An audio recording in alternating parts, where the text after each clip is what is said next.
Zanin ahian dar sari tan ti in program sheet lama kan handa a amai ro chu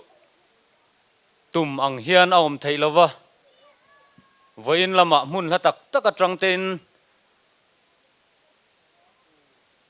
polrang kan wang khua golden jubilee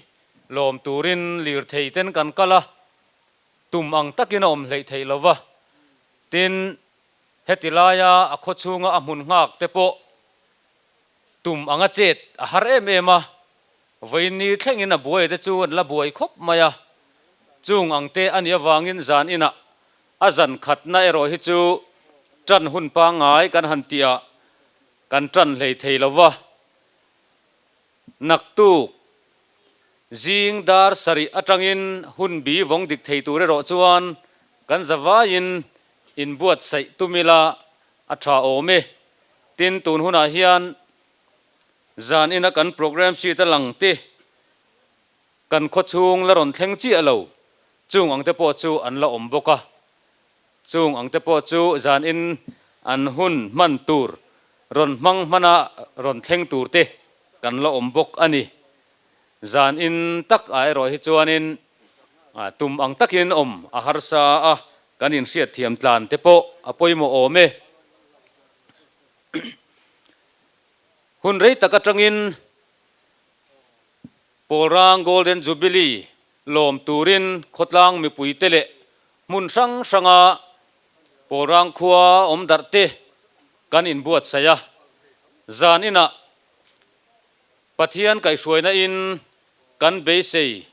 le mixing lamina ruam manna kan siam te pathian zara an hlotling hi alom om hle maya amma saberin polrang golden jubilee mang tura zan ina local khom zong zong te chibai kan buk masa chewani zan ina hian polrang khua kan ni na anga polrang khotana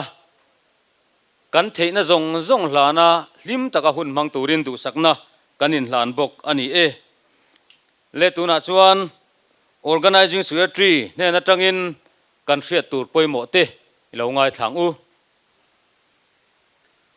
polrang golden jubilee program ni somni pakwa november sang ni somni pani thole ni zan in lomna setong khan tan hun hi dar sari ania eng moro kholna wangin a hun taka kan tran thei lova roi tu hi ps larding heta vice chairman organizing committee ania hun ser evan laram ha ka solo tangwala thafela solo pula rambuat saya in lomna pu biak than sanga chairman organizing committee solo ma biaki pachuau zai jubilee ben solo pi van ro pari group dance swar puilam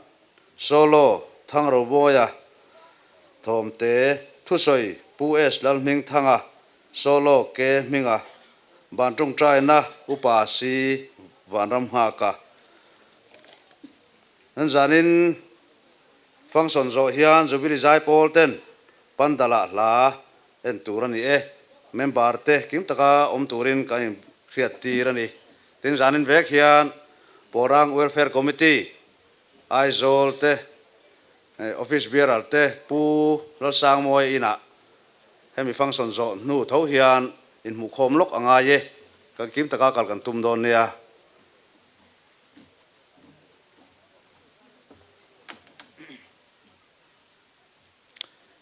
tuna chuan hun sermang turin evan lalram nga ka Fundamental Baptist Church ilo somang Porang Golden Jubilee mang thei tura hun tra min pe a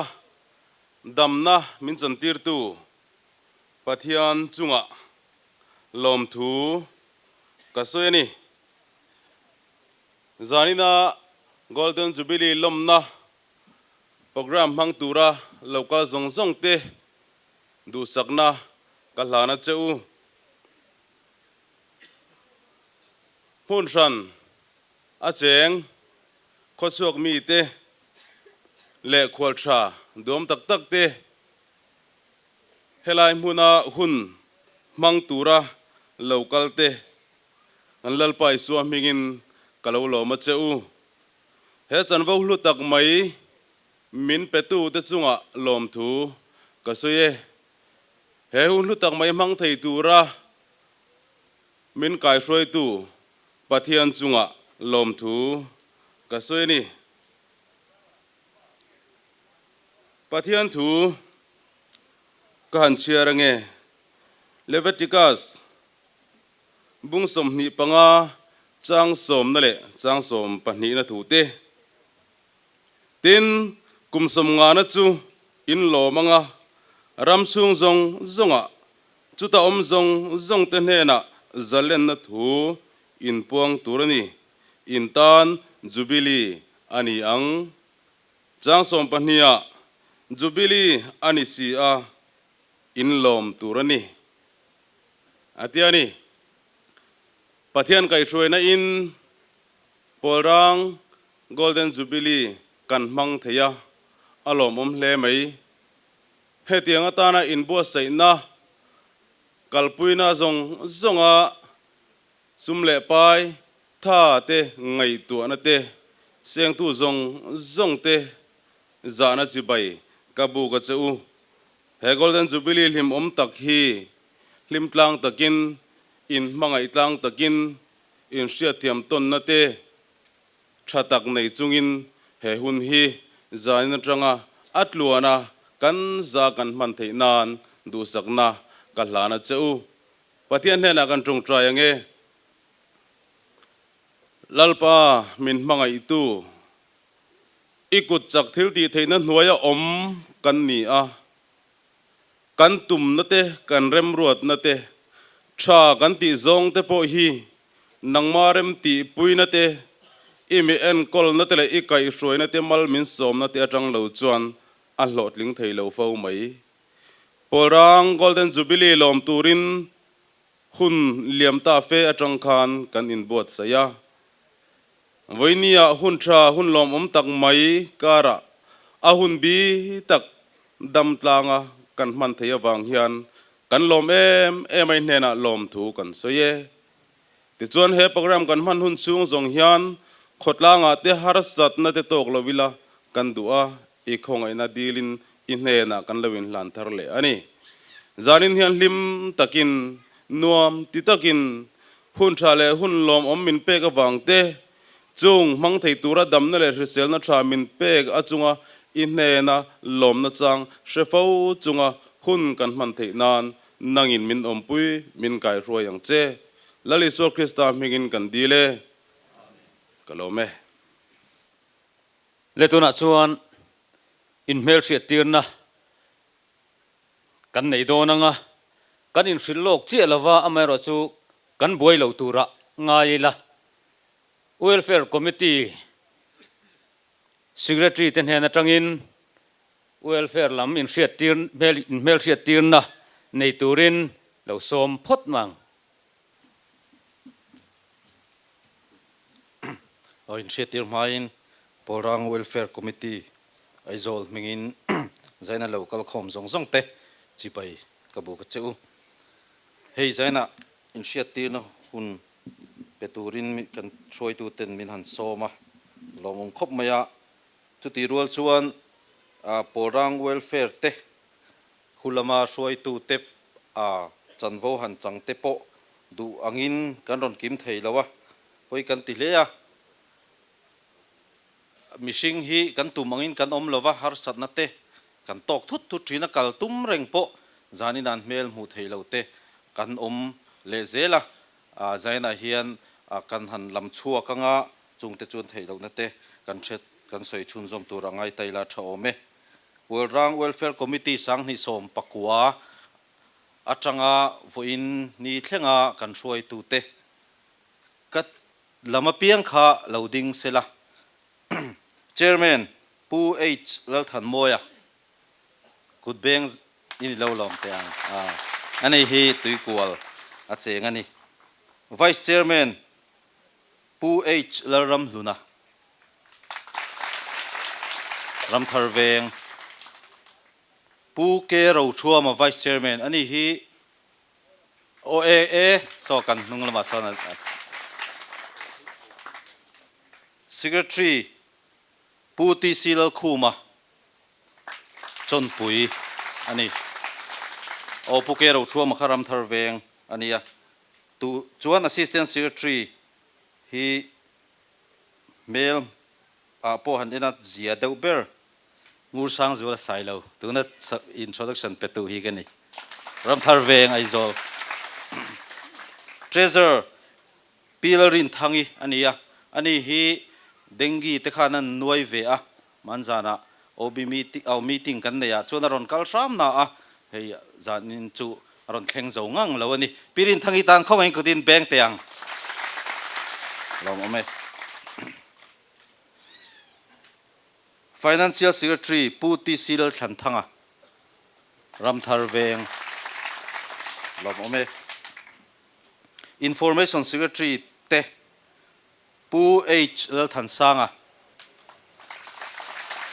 Chon Pui in Mel Shiat Vak Ngai Lo Ani Dona Hei Hi Information Secretary Tho Pu Samuel Silal Chanpuya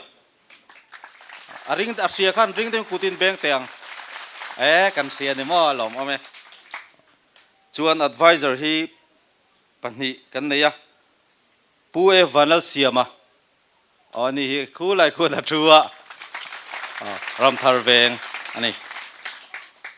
pu jelal ki mahmar hei hi aron kal theilowa poi kan ti khom mai engemaw har satna niak soyang khan har sanna neu te hi kan han nei ve thina dam lo na chung te wang chuan karon kim thei lova in mi hriat thiam na pawh kan nge na ni chuti rual chuan ka soi om ani em ka hrelo hei zanina kan bei sei lo tak mai in welfare te min lo loma khotlang mi pui te organizing committee le in zawai chunga hian lom thu kan soi non le ni ro se lome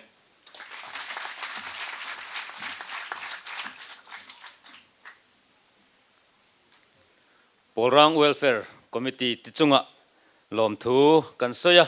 anni hi hei ke ni khu atanga mamo chisang sang neya khopuya tla tha te min lo tuam hlom thin tu te annia kan hruai tu te an chuarom tak zet ani le tuna chuan a mun thulam an ti ve do ni la kan secretary kan ko to lo ma yanga kan kengtlang ma yange organizing committee chairman pu biak than sanga khongai lo ding se ani hi village council president ni mek ani bokani nichina introduction ron pe masatu ina ama ati don ati ama introduce don la ya asoi ai khan tuna ka soi tur hi chu amel theta vice chairman h lelding heta kania secretary pu rosang kima assistant secretary pulal biak liana vc kan secretary ni lai ani bokani treasurer pingu thuam pui sailo kan chuan tolol ani hi finance secretary pu arlal tlan moya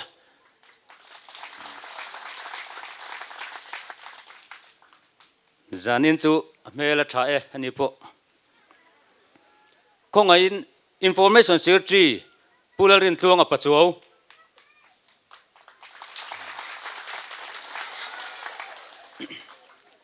le khang te kha kan obi ten ni a khongain hun kan he lo deuh nan organizing committee member zong zong te kan thut muna in ding te ang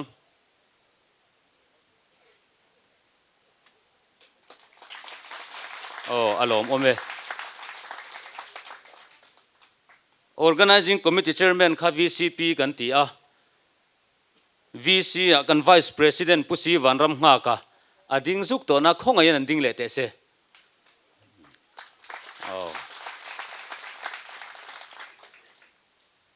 secretary khachu kan ti to an china kan din tir to khania treasurer pusi lal cham liana kan zinga non tel themo ani hi dam lova an in lama la om si ani pusi lal rin oma VC member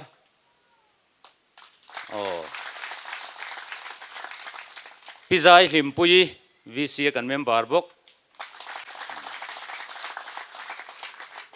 ole khang ang te kha atun din huna chuan in mel hriat tin kan nei thei ni mai sela atha ome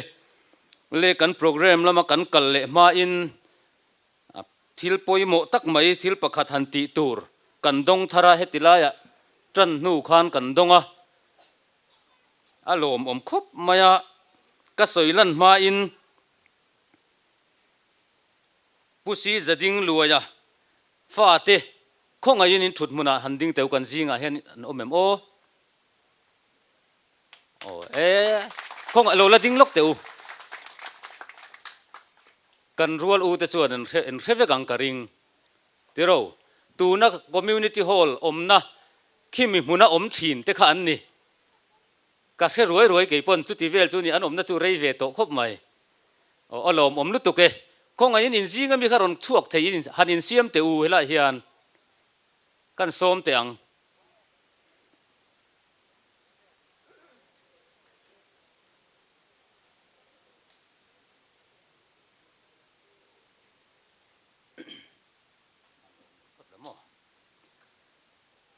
organizing committee chairman khongai loading chuak sela hey jubilee jubilee lom puina an unaw mingin apa mingin an unaw in an ron hlana chu khongai mi pui hmuwa han in hlan luk te se kan chairman nen hian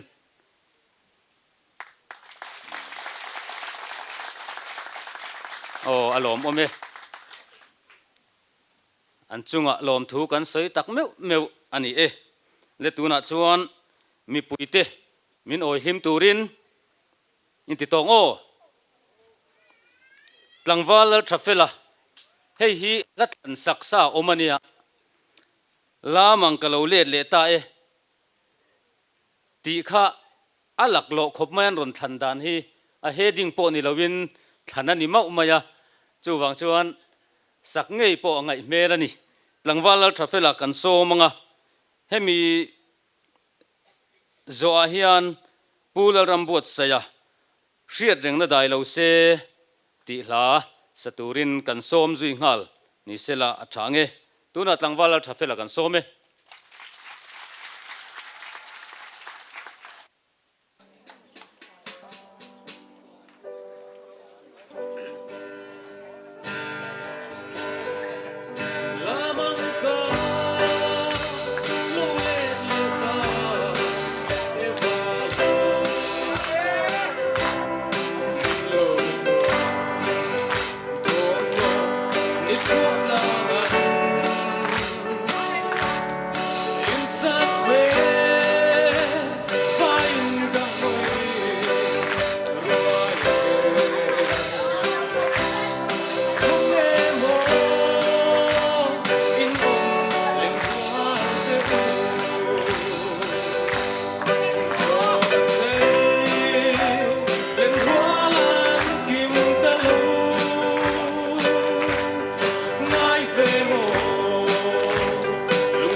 zela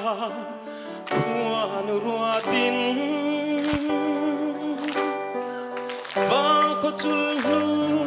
tuai thar le na maltin som ring mi sale maltin somin ram ko pui kan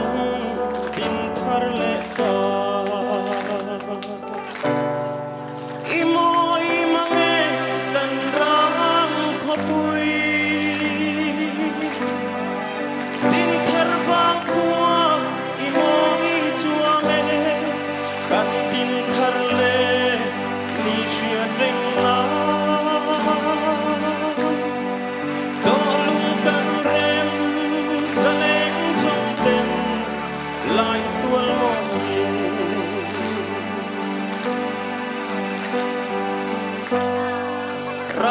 ko din thar le ni champa a her chua ka rian reng nan to lung kan re be lai tual moin kan rian reng na hidai lo se chang le thar se atan kan ti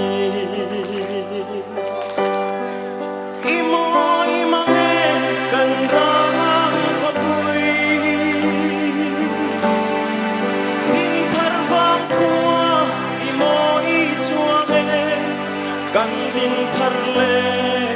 ni sia reng na do lung kan rem saleng song ten lai tual moin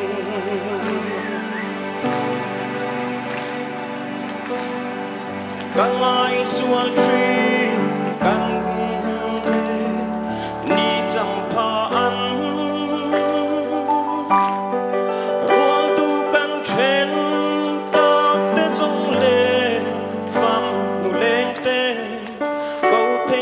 se shing lang tlangan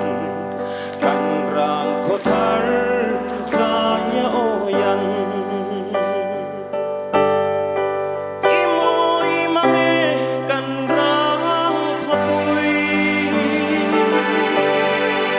tin thar vang kwa imoi chuange kan tin thar le ni sia reng ma dolung kan rem saleng song ten lai tual moin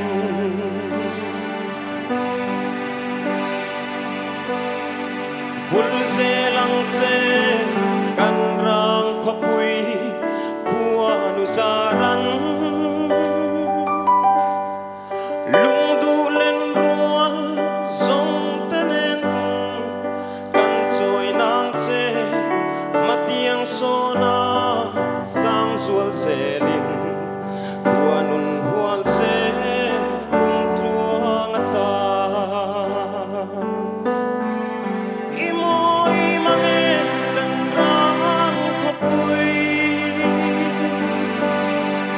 tin thar vang khua imoi chuange kan din thar le ni ria reng na dolung kan rem saleng song ten lai tual moin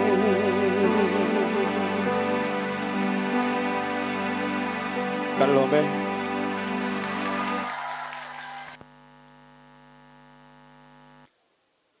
tlangwa lal trafela le pu la rambo se te chunga lom thu kan sei ani puke biak kima zanin he kan zinga omem o ko ngain puke biak ki man ding te se tuna pulal rambo sel hasak phua tu khani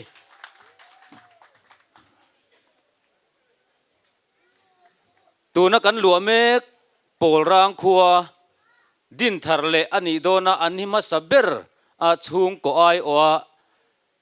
asa chuana hantel kha ani apuke biak ki ma hi chung te chu kan han soi lang ani e le tuna chuan in lom na thu soi turin pu biak than sanga chairman organizing committee kan so me pu chairman le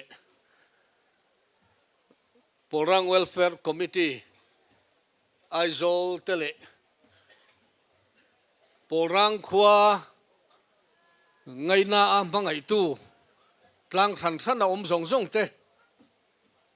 le zanina Polrang khua lo mek tu zubili mangtura helai muna local te in zawa in chibai kabuk chewani ama saberin hei hi hanin nge nila kan bul chew mi ta kha zubili chibai in buk chew te ngule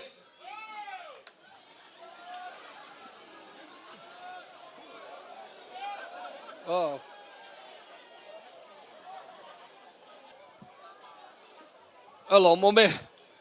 pathian khong haina le kai suaina wangin voinia hian Polrang thar zoramin zalen na asuala chumi awanga kan ram din mun lo dang lam ta a keni Polrang khua po kan du wang ni lovin chang zola suai khom kan ni a chu chu kan mi huai sen te kan nu le pa kal ma sa ten Polrang ming adai phal lovin Polrang mangai da thin lung pu in Polrang thar an lo din le ta chu chu pathian kai suai na in voinia hian kum som nga kan lo thleng ta zubili kan lo thlen hian ngai tu ana akal thui em maya kalta te thin lunga anoma Polrang mangai ngoi ngoi tu te zani na hian kan thei ngil lo ani te chuan in lom la thu soi hi ka hu phur angreng khop maya mi hring kan in lom dana chu mel thiat thian tha te kan in muwa ilo tel ve ni mo in da mem chung kwa in tha em kan tia kan in chi baya zo de umaya khami ba ka han in lom viau dana kha ka thiam chuang lo ani zanina po hian zubili mang tu zong zong te du sakna sang ber chi bai kan buk chewa hi kan lo lom thiam dan chewani ti kha min pom sak turin kan ngen chewa tin he program kanan buat sai don hian organizing committee village council in organizing committee asiama chu chuan kan phak tok le kan thei tokin ruam hanna kalpuya ti chuan sub committee rang rang te han siamin an thokrim em ani chumi azara le pathian khongai na wangin vo inni hi kan lo theng ani he zubili kan man theina tura thokrim tu zong zong te zanina hian lom thu ka soya in chunga kan lom ani ti kha kan soi non le du boka tin he program lo tin na tur hian keini chu kan khiat angin Mizoram mar chak kil khora kan oma kan ban ro nei te kan material nei hian atlin lo ani chumi phechung chuan kan budget asang thei lova sound kan mamoa thil chi thang mamo kan nei ani chuta chuan aizola po le Mizoram po acha an soite phak lo chung chungin kanan be se ya ti hian zanina active sound bangin felfai takin hun kanan mang chho te hi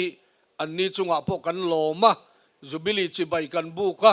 lom thu kan soi mol mol ni sela ti chuan hei mi ten eng angin nge an ngai ka khelova Polranga live band tuna ni chin loka po khang kanan mu katiang angkhan tlangwal ram sang ate chanem ngai na in kanan nei chowa anni po hian hun anlamang chho zelanga mi khuate mi ta chutluk lo maila katiang ang kai ni khuaina kan nei kha kan loma anni hian thokri me ma jubilia tan hla ten siama whatsapp te status ate kan muang khan katiang ang khan jubili som na te anon siama tin hla te an siam boka voini thengan thorim na chong zong chunga khan kan loma anni apo kha kan lo lom tak meu ani tin program khoya po mangila celebrities te abik takin kan zai thiam te hi kan hun ti lo tling tu an ni thin he hun mang tur hian ngai tuana tam tak kan senga tu tenge kan so mang tu tenge tia kan ngai tu lain kan ril ruwa welcome home kan ti thei anon thleng tlai deuh khong ai takin kan som heng he tiang nulama bia ki pachuau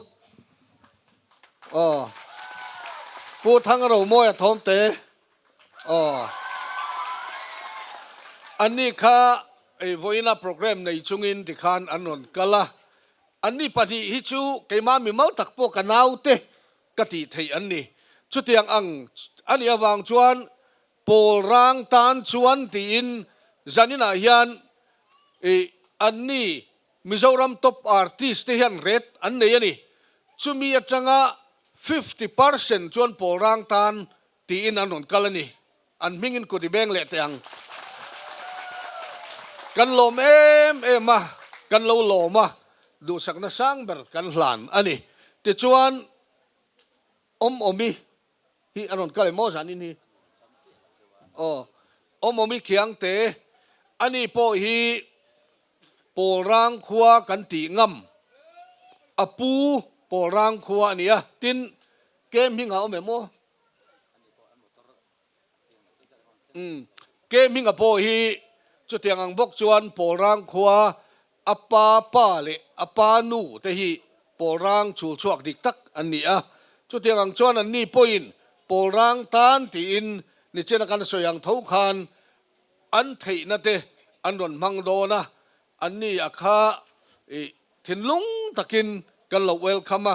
กันเราหลอมอันนี้แต่ชวนสุบิลี organizing committee เตะ sub committee สังเต้นไทยทบกันสวดจุงินกันไทยในเราอัดเลมตีกันเขียอันนี้กลางสันจังะ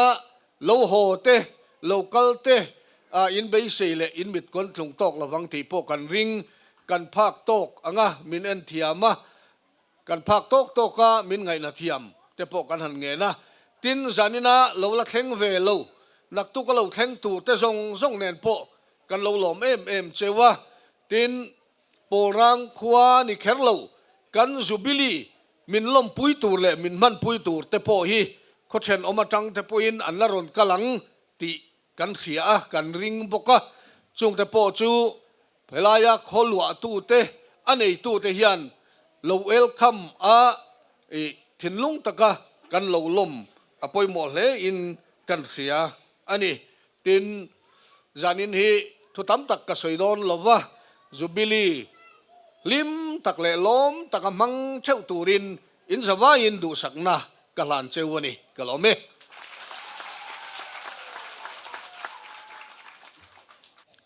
ผู้เบียกทันสัง organizing committee chairman กันโลเมเลตุนัชวนกันหาเลเลเมมกันกูชวกโดนตองอารอนเข่งเดาเจ้านากันยังกูชวกงาเดาไม่โดนนี่มาเบียกิปัจจุบันใจตูรินกันโซมังมาเบียกิปัจจุบันใจโซอาฮิอันจูบิลีเบนเราอินรวมหันโลกไทยเตอมันอีปอินจูบิลีเบนเราอินรวมหันโลกเสละอัฐางเงเลตุนะมาเบียกิปัจจุบันกันโซเม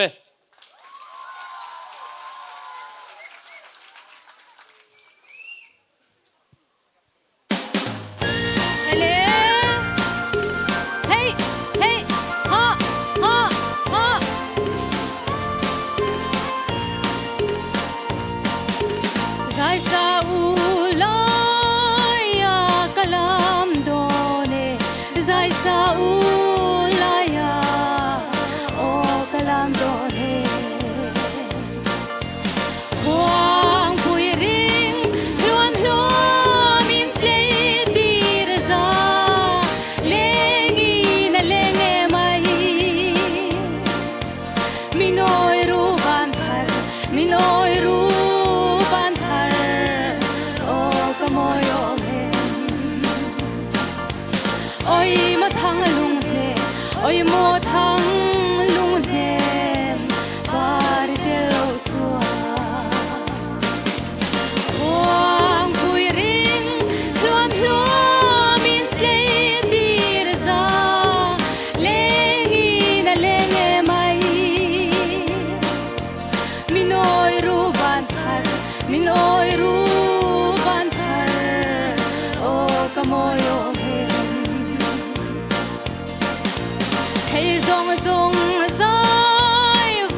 ngày rong rong dài vô ra te lâu tu và câu là thay lại bông bụi lên dôm nên lên nghe mày a te lâu parte o ti qua loan tu ôi mà thang lung thế ôi mô thang lung thế parte lâu chua và câu là thay lại bông bụi lên dôm nên lên nghe mày a te lâu parte o ti qua loan tu alaya lam te khatu nghe ni alaya lam te khatu nghe ni ba khoai ban la niang in lam ro chim la nga le nghe mai ngurinan lomang che dai lo ôi mà thang lung thế ôi mô thang lung thế bar te lâu xua và khoai ban la niang in lam ro chim la nga le nghe mai ngurinan lomang che dai lo ngày rong rong lên nè dài căn vô ngày rong rong lên nè dài căn vô chal hôm rau tha sia li căn oi na run hi ale nghe mai kan langai don mang kan langai don mang nghe qua đây ôi mà thang lung thế ôi mô thang lung thế phải te lâu chua chal hôm rau tha sia li căn oi na run hi ale nghe mai kan langai don mang kan langai don mang nghe qua đây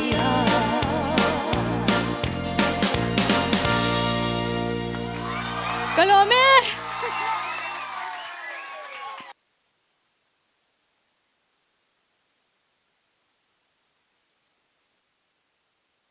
Tinga jubility by tinga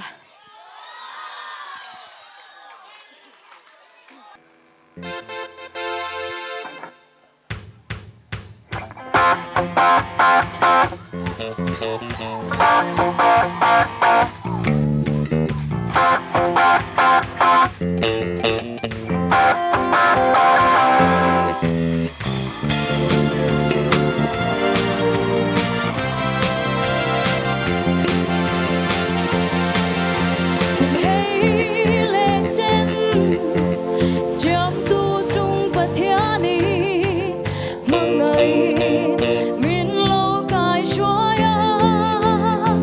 lỡ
ava nuam mep mai ve mole kan ti le mai do na mi za kom khop mai tero hey lo la ding lok teu kan ti a ka ti na chan chu kan hre don lova an mani hi tam tak chuan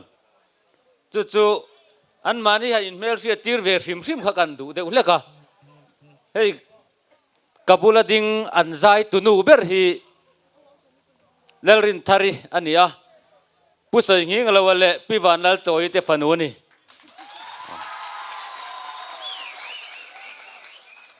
bass guitarist khak ron ding lang te se lalram tiami a chiang lo ban phar ro se pu pi si wanal nga kale pima lo mi te fanu ani tia en mai ai han la ang reng ni o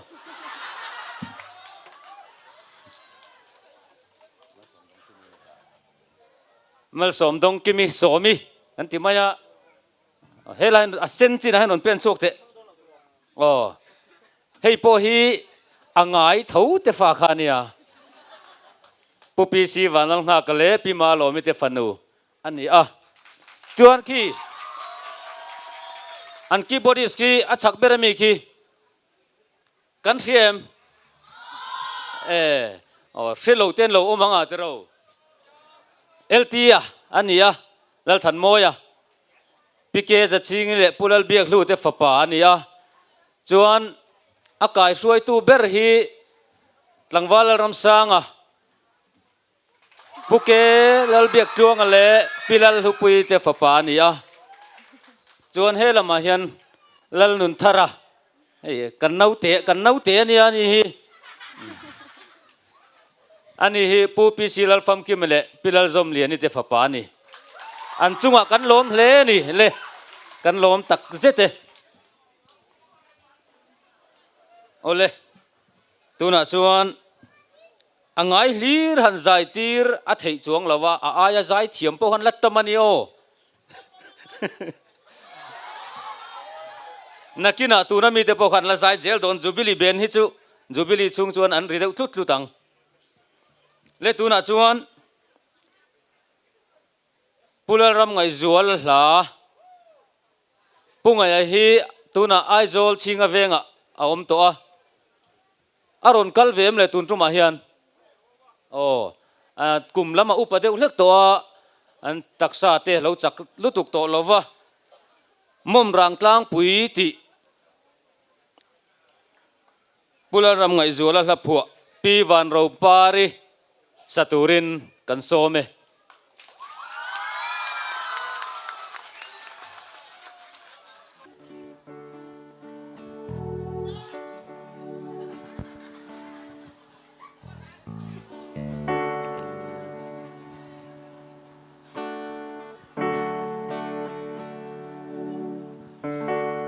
isak ming reng at suldon lo chak tiang ram mo ya ding reng ro mana pi pu de sil mom rang kan tui an biak le an go samul la tual le na atlang le mual la moi chuang nge mil har nge chak tiang ram moi tu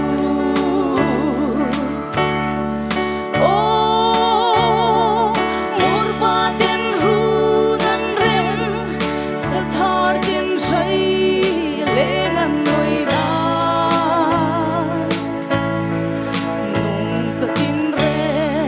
tinan bel che isak ming reng achul don lo chak tiang ram mo ya ding reng ro man lai mi sang kalta siak sa pavan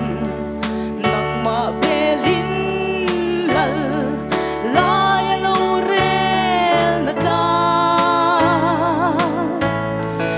isak min kan ti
chắc tiếng râm môi tan ô đinh reng la chẳng lệ thar dễ la zir na run pui mo isak ming xoay abang don lo chắc tiếng râm môi tu reng lâu ni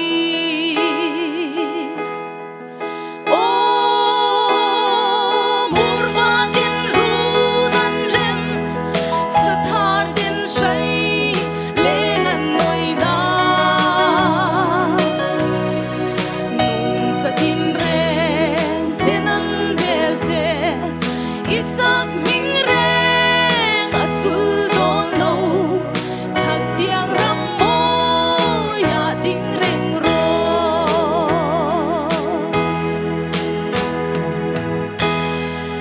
lo me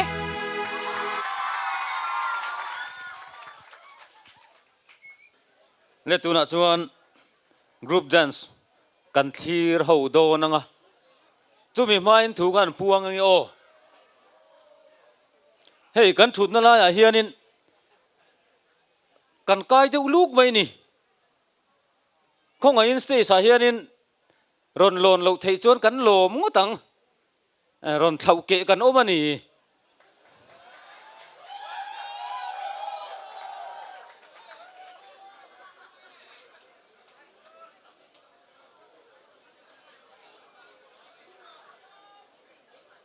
le group dance sur puilam min en tir turin kan soma ron in buat sai sela hemi zo a hian pu thang ro mo e thom te zai turin kan som do na ni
Zol thor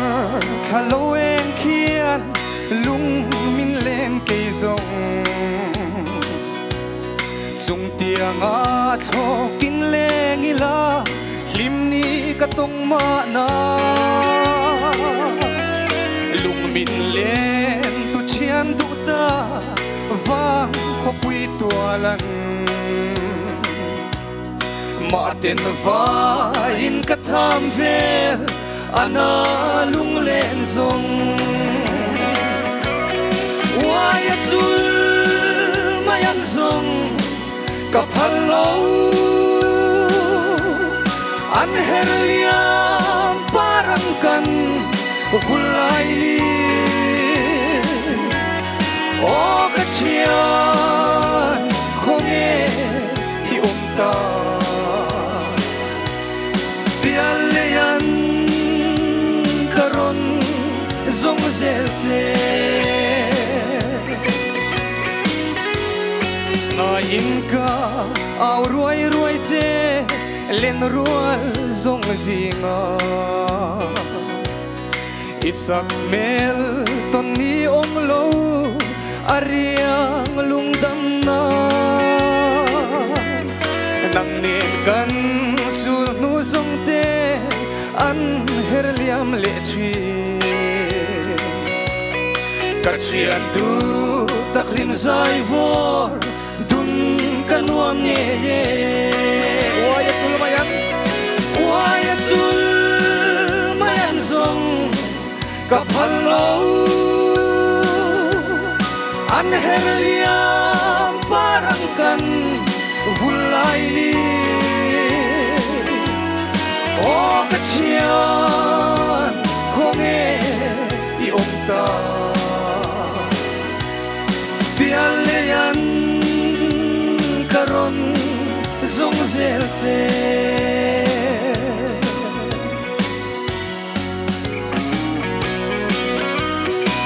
ngayin kau roi roi se kan tile mo voi ngado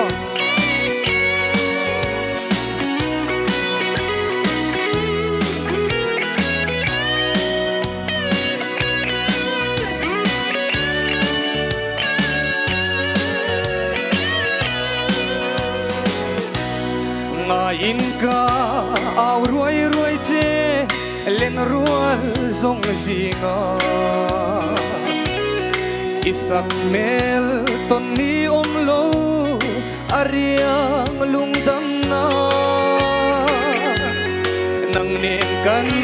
sul nu zong te an herliam le chui kachian tu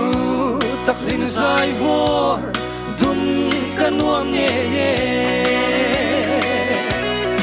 waya chul mayan zong kapalo an herliam parang kan vulai li o kachian khonge i omta pialeyan karon zong zel se pialeyan karon zong zel se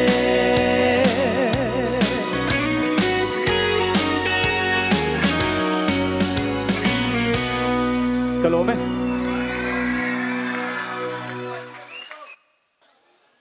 avan ro pui ve mole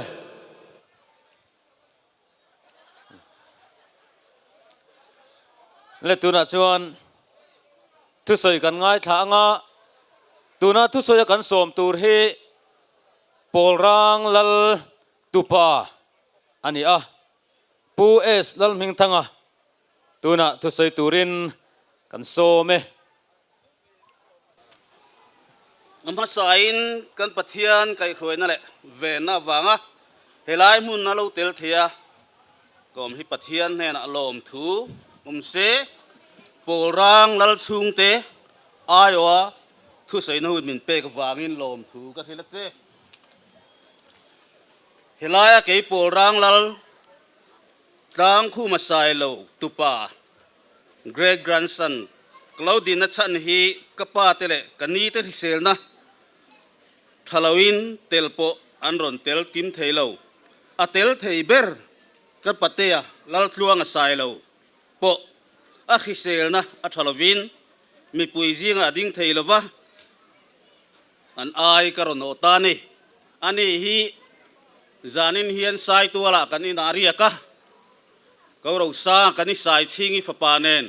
ai zol trangaron ban kha direct khan hu phura za naktuk zinga lo chuakin helai mun hi minron man puive an tumani he golden jubilee sang kha jakwa som sari panhi le sang ni som ni panhi lom na turatana committee peng rang te NGO te le mi pui local khom zong te lal chung te mingin chibai kabuk chewin du sang ber ka hlan chewni voin ni a hian he hun limom tak le lutak mang ve theilo mual min liam san tu te le har san rang wanga he hun ron mang theilo kan khua pol rang than le ming moi da turatana an tha le tuilo ma manga thei to lo chuat thin tu te ngai azualin khuan ti hara kan thin lunga an cham renga he hring lam chan khove la tang hian an lim tha rau tha tal chibai kan bu kani he polrang tlang cheng mek tele phun ranga om to ma se an thin lunga polrang ni na bet tlat voin ni thenga he khotana thei top chua mek zel tu te chunga lom thu ka soin an tha ti chak zel turin itrong trai puin itrang rual zelangu he khovel hi aru no chuaka ti na khovel ani meka chuta ding chang jok ni thei tur chuan mitirin mo kan phura thalai te hian nasale zolin mo in phura mimal chung kwa khotang le ram thengin thalai tin ke in pen na sat zual angai ni ti in khiat to sahi zanina hian he kan khotlanga hin kan soinon vele mai ani kan khotlanga hian economically ya din hun het ngiang het tak tam tak anom amaro susuti rual chuan atang pui thui na parsen la taila kan din hun hi adorom viau hian kan muthina kam fu nge kam muthel ero chu ka hechiang lo le chu wangin ngai tu ana phim tak nen kan malam hun thirin ma ila je langu mimal chung kwa khotlang economic athat lo chuan kongeng kima mason har emin pathian thu kan oi theina kong thlengin economic thalo chuan asoi hing thein mi musit le endong kan lo pha theng ato beratan chuan soidu le soichanga view maila soina hun atam lo he kan golden jubilee dar lori hian kan khotlanga in lung rual le zual na thar taimak le zual na thar malam thir thiam le zual na thar in mangai ton le zual na thar pathian tri le zual na thar ro rel na dik ken ko le zual na thar thuoi le zual na thar sem dam ei bil thi ti war le zual na thar rinom le zual na thar te kan khotlanga ron thlen thar le zual ro se tin hei voindia golden jubilee kan lom tran na opening function kan man me ka hian keini democracy rama kum zadon lai kan lo toa sang khat zakwa helai muna hian kan pu van noi lianan na fa pa chin leya polrang tlanga lal turin ada kumenge mozat helai tlanga ro rel na om nuin khove lumin letin in lum letin British sarkarin India rampum te khove mung tam tak tem ke ni Mizoram ngei po min ron te in tiang hian lal na chu pai thak ne chu alo ni ta chu ti chung chuan voin nia democracy hun rei tak kan kal to nu po lal chung te he khotlang ina min langai poimo a heng function te tel ve tura pat la ve tura chan vo min pe hi kan loma polrang tanga hei kaput han sang tu la te kaput sai te kaput thua ma te an ni hi lal chung kwa te singa an ni maya midang chu ai zo lama te sai tu lama te kanom dar lom ani hetianga mi polrang khotlang ina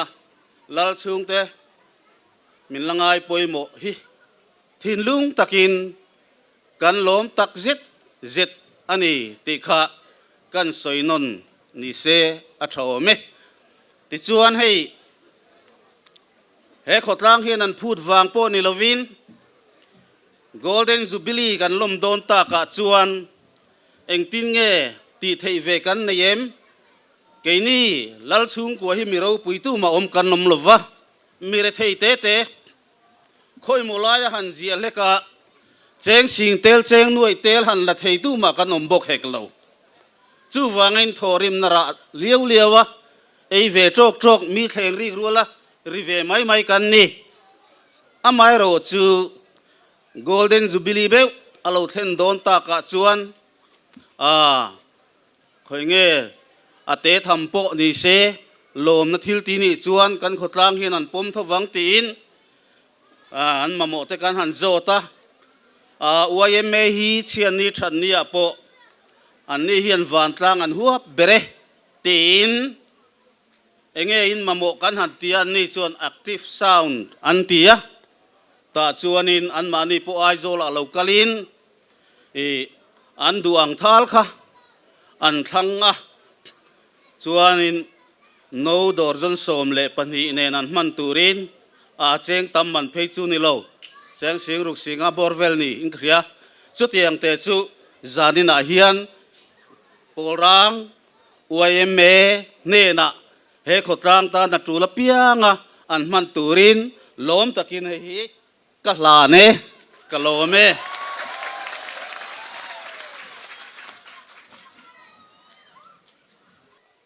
ka puminga aron din chuanin polrang branch OMA chu phui sui ta suam mai polrang branch OMA te kan lom tak zeta kan lal chung kuaten hetilai hi an khotlang ani ti hria thinlung taka mi an mangai na le mi an hriat reng na an chunga lom thu kan soi tak meu ani le tuna chuan polrang khuwa kan ye lo mole tia he khomuna cheng hri lo mun sana tanga local zong khonga in kan thut munai ding tiang khonga in an ding te u good beng ang ole kan van lom te lul em hetilai amun ngak tu te hian kan thlahel chak meu chewa in ron thlen hlan hi kan ngak lela welfare committee lama tangin kan hruai tu ten bas an ngai tu a mi paruk anin report to ti kan han hria kha chu kan ril ru hit la roi mai ni amai ro chu ta anu loka bas pakhata kan leng lo ti thom kan han hrele a ta khang kan arle luai maya chu wang chuan zan ina in mel kan mu hi kan lom tak zet ani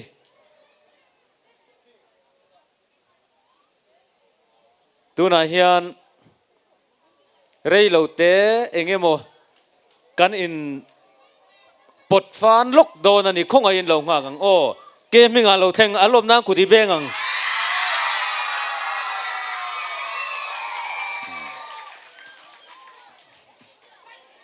a thu fel chau takna khong a in a thut muna khan mi pui lam hoi hian an ding le zok te se kan som zok te ang ole kan van lom te lul em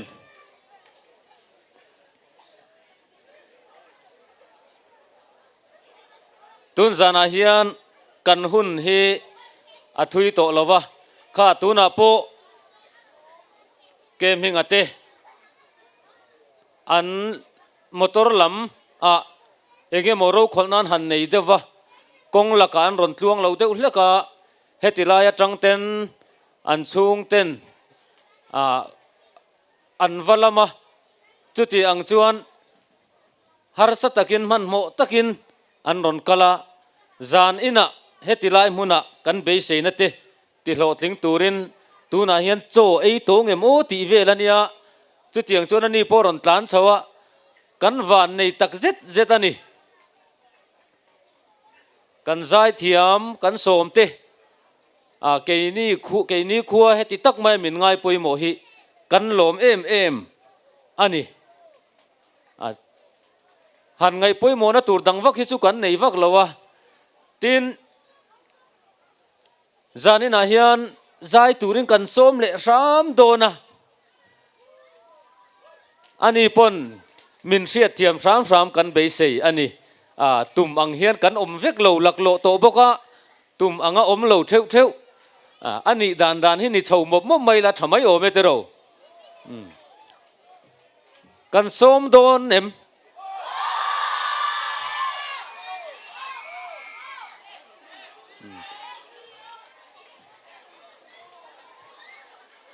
eng lang e sa se kan du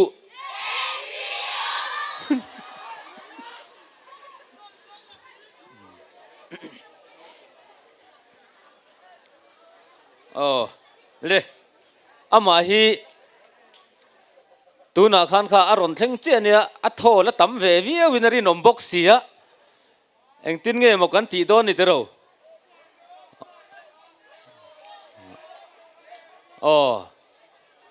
ati khan atan chol hadam na kan pe ve set zel ani maya chuan tuna chuan a in pe thei angem van lom om em le tuna keminga zai turin kan some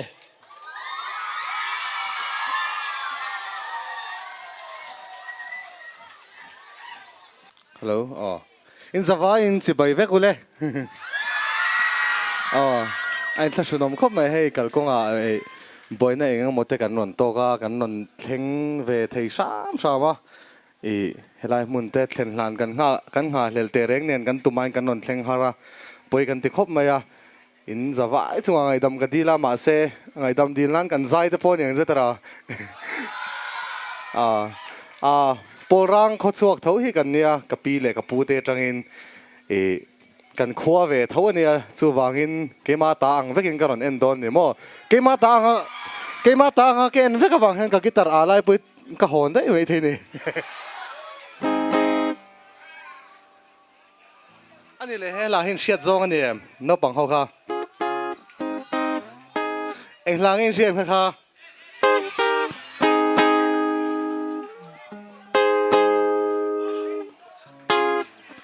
in lam do ne mani le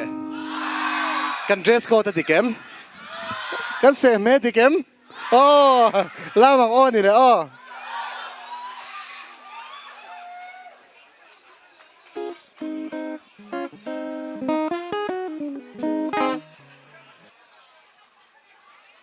es dio dance ka sang Es dio la min la me pagmayang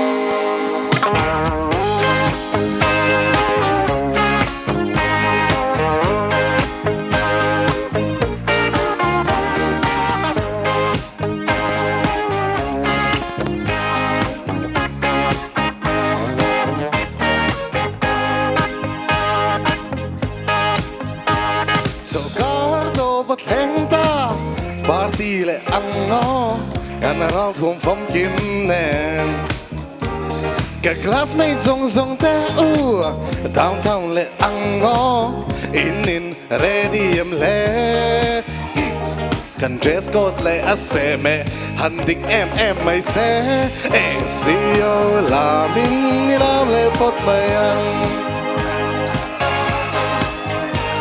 xuân này lâu xuân mình đến rõ ràng xuân này tập bốn mình đến thấu lòng và sẽ cần đón mình to lâu cần thêm về mình đi STO là mình đi lao về tốt mày ăn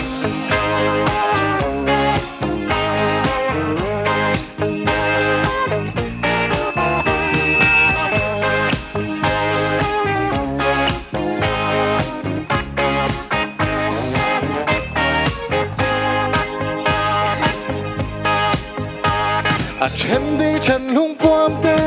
anh lâu in em vel mít túi lệ nắp túi nén chân anh ti túi chân subject cái giáo chân gắn bầu ruột bộ sáng chân chia đến măng ngày đã sáng sâu gần cầm chuộc bộ không chân STO là mình đi làm lên một mây ăn lâu xuân mình đến rõ ràng xuân này tập bốn mình đến thấu lòng mà sẽ cần đón mình to lâu cần lên về bên đi STO là mình làm để phật mày ăn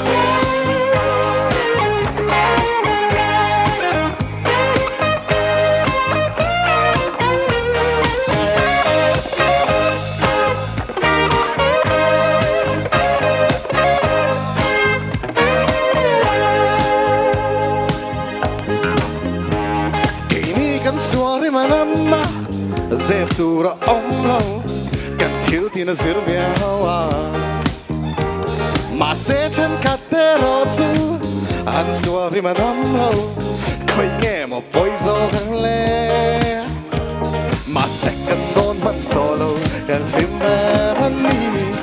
SEO là mình làm lại thật mày ăn xuân này lâu xuân mình đến rõ ràng xuân này tập bốn mình đến thấu lòng và sẽ cần đón bắn to lâu cần lên về bắn đi STO là mình làm để thật mày ăn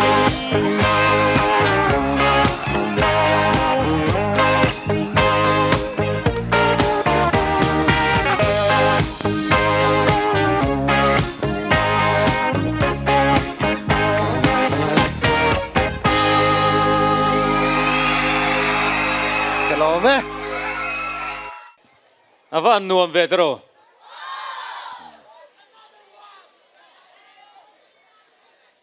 ole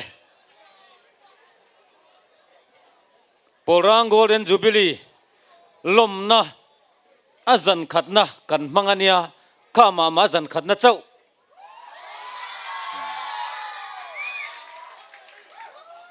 ala nuam don chau ani amai ro chu zan khata hian aman zo vek theilowa chu wang chuan ale pek chak em tura han top ngai chang te hi om thin ani chu wang chuan zan in atan po hian lam huna kan lamanga kan program a zirzelin kan om dan kan thak thleng thiama tun huna po hian zan in atana kan hun kan du tok do nanga kan hun top na min siam saka trong trai na min nei sak turin upa si van ram nga ka kan som anga ani trong trai zo a hian zan in atan kan in mang tha ri hlom don nia voin lama te kan kal chawa motor chuang chau te kan ni hloma zan in atan chuan han mu ha chol ma ta ila chu tiang te po chuan hun han in siam don ta ila atha ange le tuna upa si van ram nga ka trong trai turin kan some kan zawai ni lo dingang pathian ma kunin lo trong trai ang